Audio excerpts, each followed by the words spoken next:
Hello, I'm going to be talking about both nights of the FACEBAR today. I'm talking on Thursday afternoon.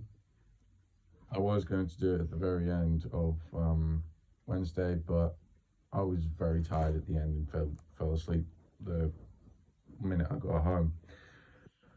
So Tuesday,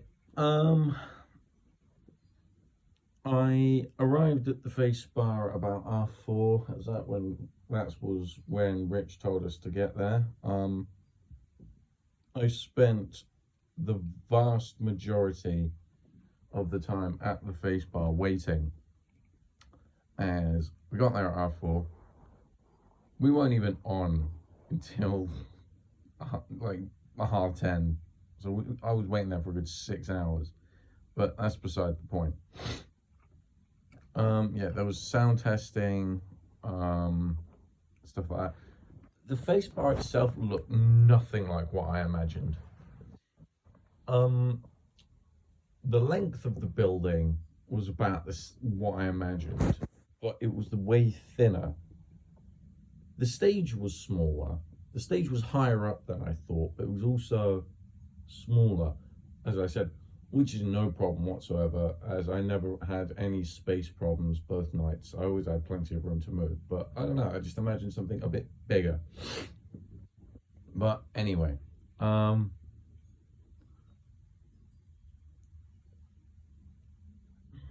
not sure what I should talk about really. Well, all the acts were good. All the acts were really good. It started off with a DJ set from some level 3 girl called Amelia. Yeah, I think it's Amelia. But yeah, I'd say I'll just really talk about my favorite acts really before getting on to my own one. Honestly, so Andres was absolutely nuts. Andres was crazy because the control he had on the crowd was insane.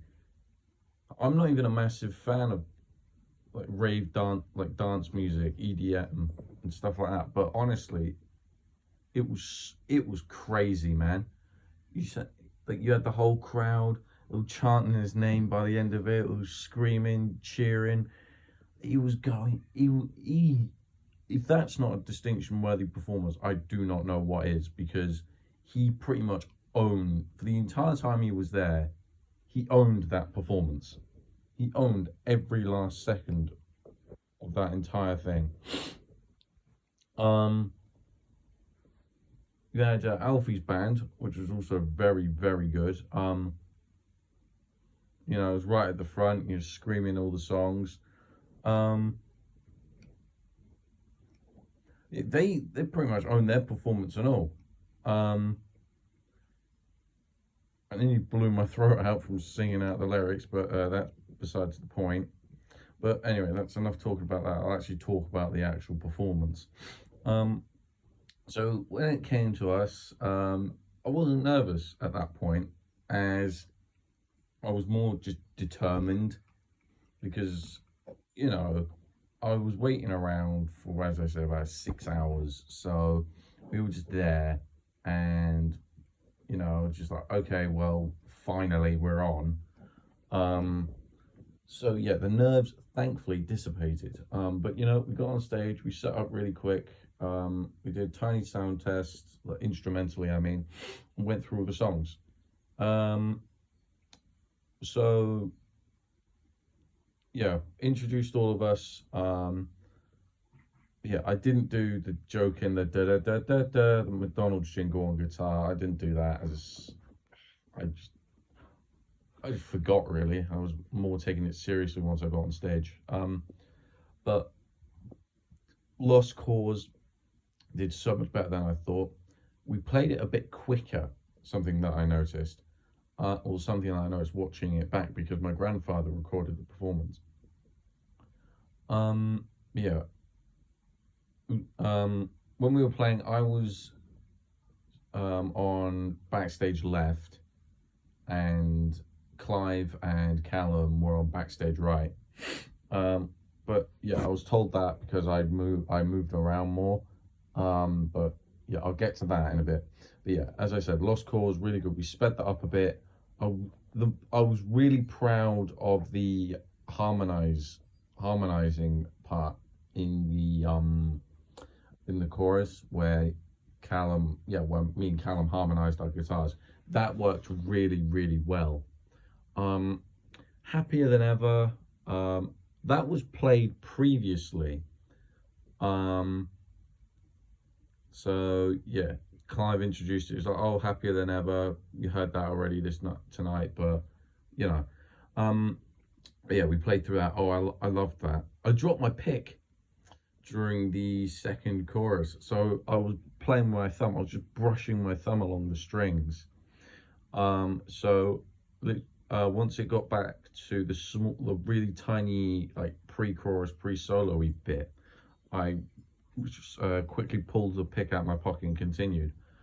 I mean, I didn't exactly draw attention to it, I don't think, which was good. You know, I just continued playing.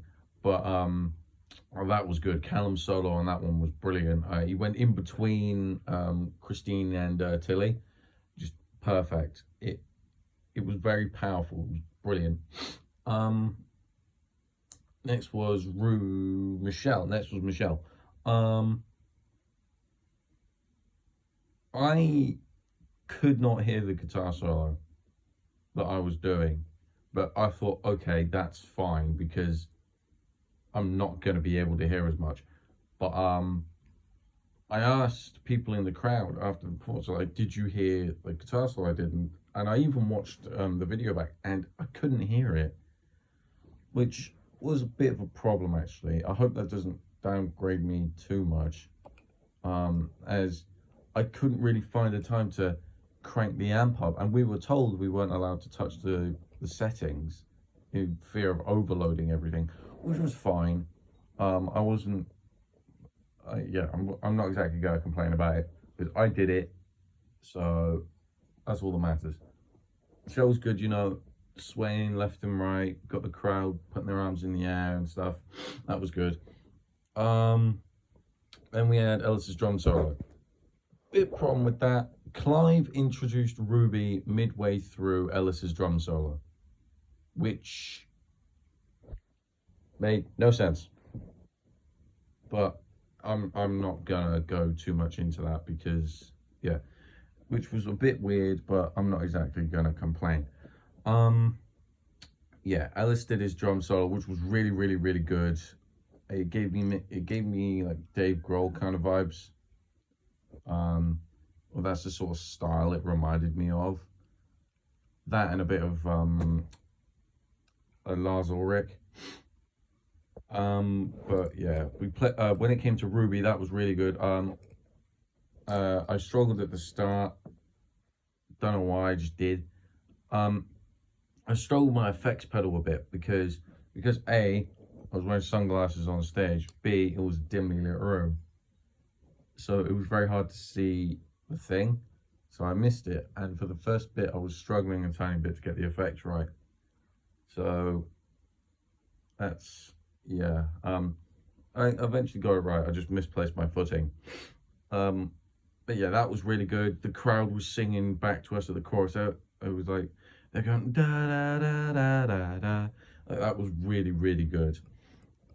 Um, yeah, you know, Callum came over to me when he was doing the guitar solo. When he was doing the guitar solo for that, that was really good.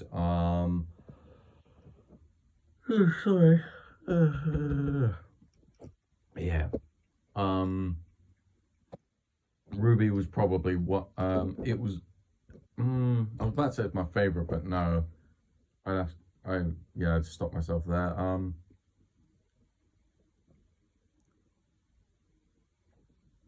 No, never mind. Sorry.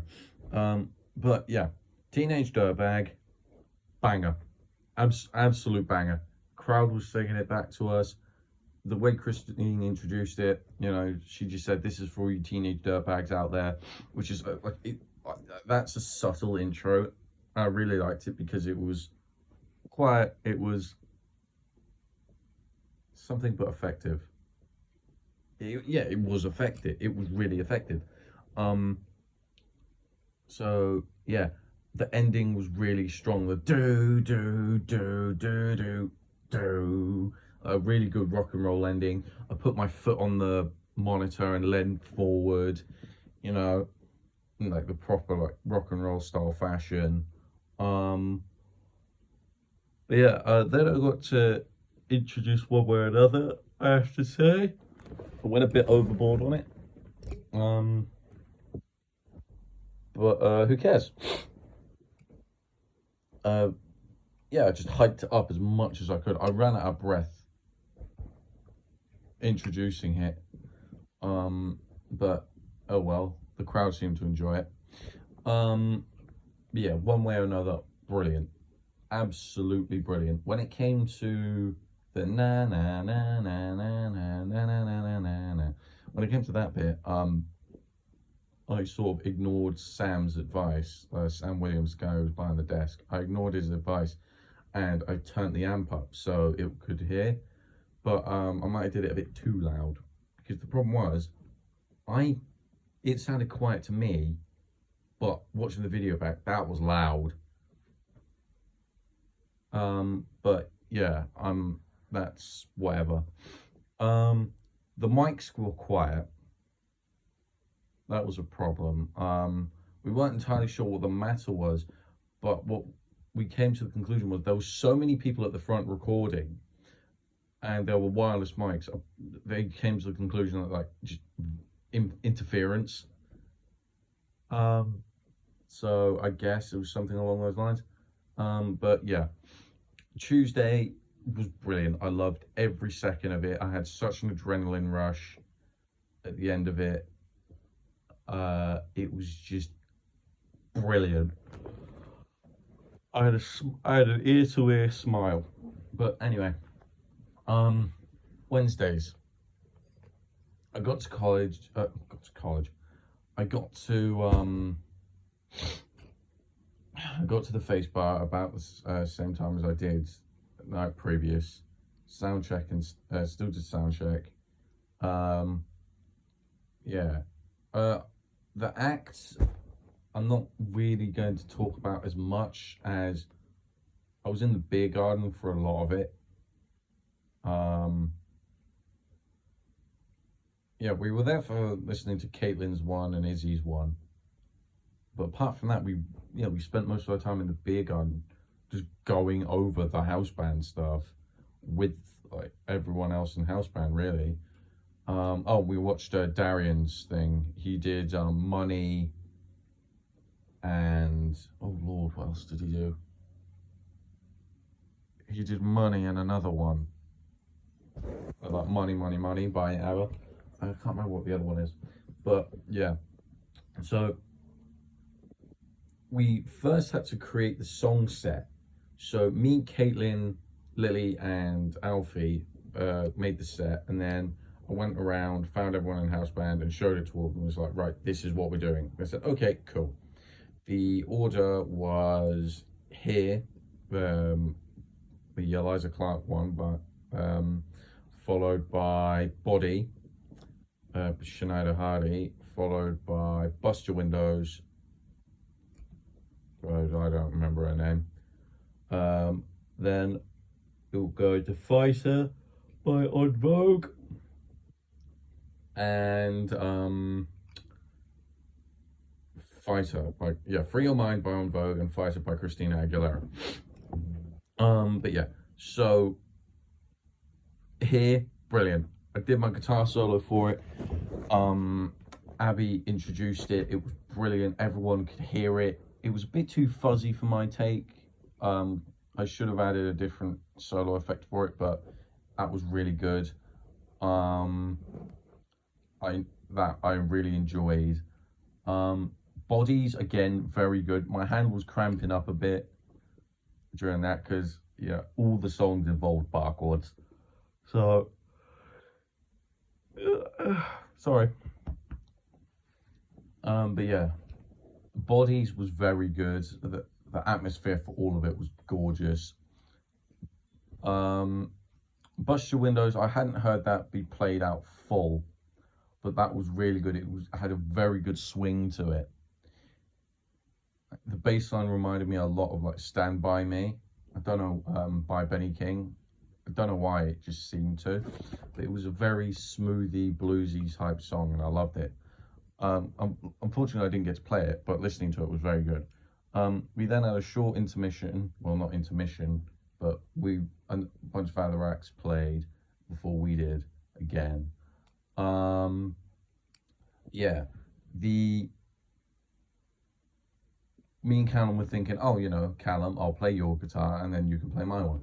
But then we were talking to Harvey, and Harvey's like, look, mate, let's just not make things more complicated than needs be, which is true. So yeah, we went up for Free Your Mind. It was a bit tighter, cramped. It's a bit tighter. As I had to go where the bass amp was on the other side, and yeah, but I gave it my go. I moved around on stage significantly less on the Wednesday anyhow, because the songs you didn't need to move around for. But Free Your Mind, that was so good. It was brilliant. But Harvey, being Harvey, went all out to it. He's just, me and Luke were dancing around with ourselves for a tiny bit. It was just brilliant. Those are the only words I can really use to describe it. It was brilliant. Everything was so tight together and on time. Just, there was a tiny bit I messed up on, but I don't think anyone noticed. But, oh well. I think Rich noticed though, because when I did it, he stared daggers at me for a second. But yeah, that's that. Then Fighter. Fighter again. I had to transition quickly from bass to guitar. I did it fairly seamlessly. So yeah, I went straight to it, and Fighter was so good. I genuinely enjoyed that. Me and Callum did our guitar solo-y bit. I couldn't hear it though, neither me nor Callum, which was a shame. I forgot the ending a tiny bit. I thought it was 2 notes. I thought it was like da-dun, but it was actually 3 da-da-dun. But either way, that doesn't matter. We still ended it strong. But honestly, the whole experience was brilliant, and I can't wait to do it. Hopefully I get to do it again next year. But yeah, overall, a very, very good 2 days. So yeah.